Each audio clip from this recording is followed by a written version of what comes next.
Assalamualaikum warahmatullahi wabarakatuh. Selamat siang dan salam sejahtera bagi kita semua.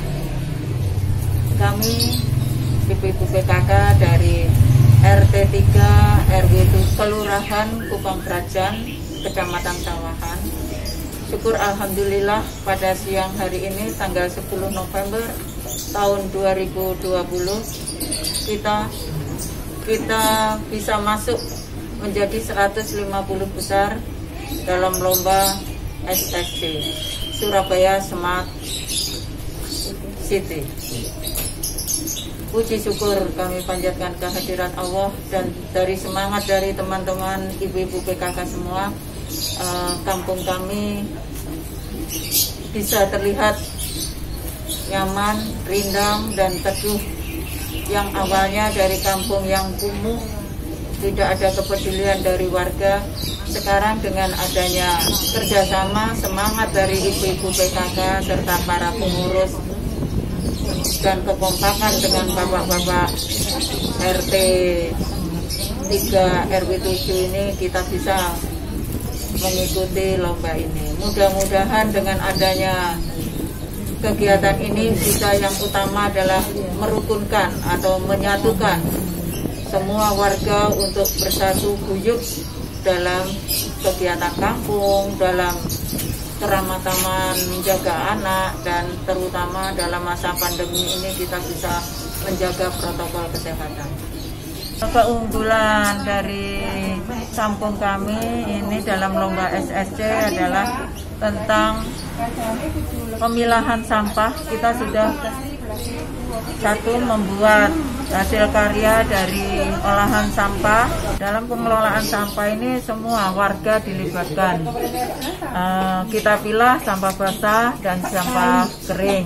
Sampah basah ini kita buatkan komposter. Mol adalah mikroorganisme lokal. Ini kita ambil dari sampah-sampah buah yang tidak habis, atau sisa-sisa nasi yang tidak habis di rumah tangga. Itu ibu-ibu bisa membuat, kemudian kita simpan selama kurang lebih seminggu, kemudian kita campur dengan air dan gula. Ini merupakan pupuk cair yang bisa digunakan untuk menyuburkan tanah. Selain mall, kita juga mendapatkan bantuan magot dari pemerintah Kota Surabaya, di mana magot ini nanti hasilnya sebagai pakan ternak. Dan syukur alhamdulillah magot yang kita ternakkan berkembang dengan baik. Ini tujuannya adalah untuk mengurangi sampah dari rumah tangga, sampah-sampah basah, sampah organik itu. Karena makanan magot berupa sampah organik, makannya 2 kali lipat dari berat tubuhnya. Jadi tujuan kita untuk mengurangi sampah, kita dari pemerintah dianjurkan dan diharapkan bisa mengurangi sampah untuk kalangan kita sendiri sementara waktu.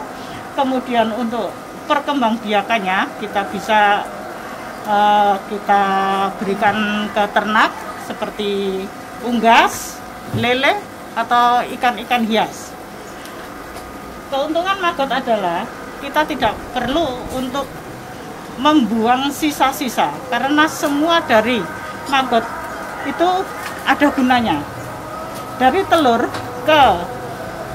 dari telur jadi baby magot, kemudian jadi magot, itu bisa untuk makanan ternak, makanan lele, unggas dan sebagainya. Kemudian dari magot menjadi prapupa, itu juga bisa untuk makanan.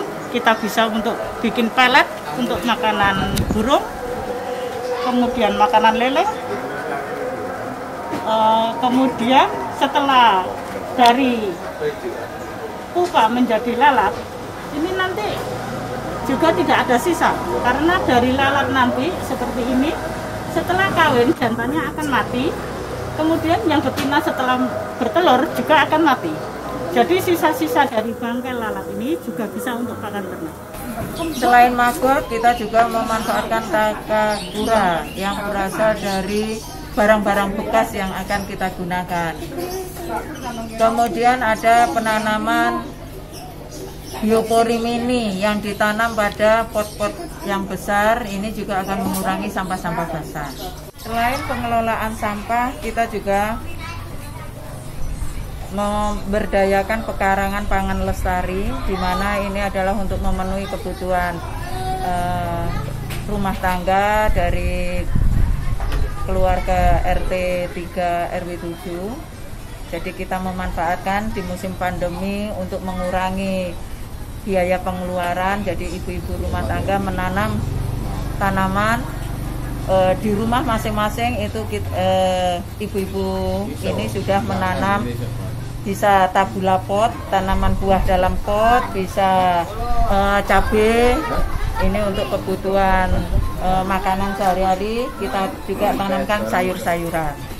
Selain memanfaatkan hasil pekarangan pangan lestari, kita juga punya produk unggulan peternakan lele. Ini diternak untuk kebutuhan sementara ini, memang untuk kebutuhan rumah tangga. Di samping ini ada difungsi, kita bisa melihara lele, juga bisa bertanam sayur. Nah, ini untuk memenuhi gizi dari keluarga mandiri. Produk selain kita olah jadi lele digoreng dan ini ibu-ibu punya inovasi membuat nugget lele semacam ini. Nah, ini sudah diberi cap oleh ibu-ibu, dijual seharga kurang lebih 10.000. Selain dari ternak lele, kita juga memanfaatkan tanaman obat keluarga di masing-masing rumah. Para ibu ini sudah menanam obat-obatan, tanaman obat. Di antaranya mungkin ada yang nanam kunyit, jahe, lengkuas, jahe merah dan sebagainya. Kemudian ini di tanaman toga kita ini bisa kita buat unggulan, kita membuat jamu.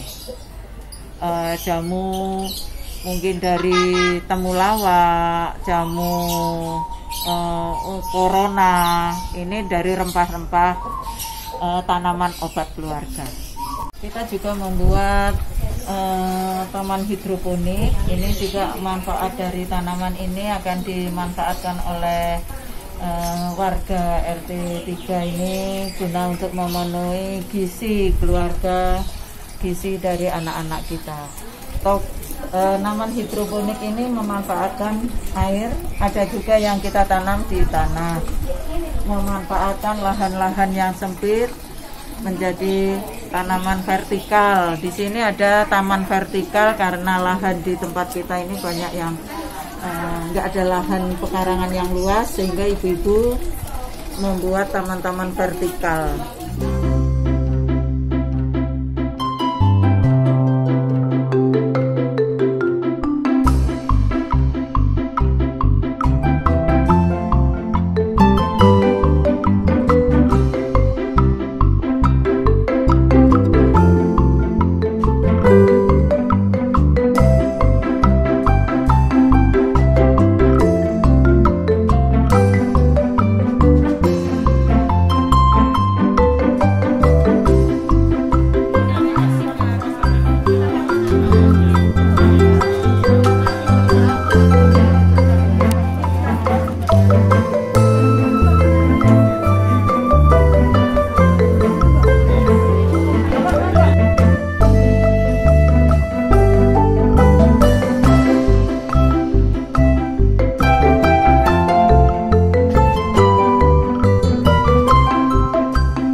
Demikian yang bisa kami sampaikan, kurang lebihnya kami mohon maaf. Wassalamualaikum warahmatullahi wabarakatuh.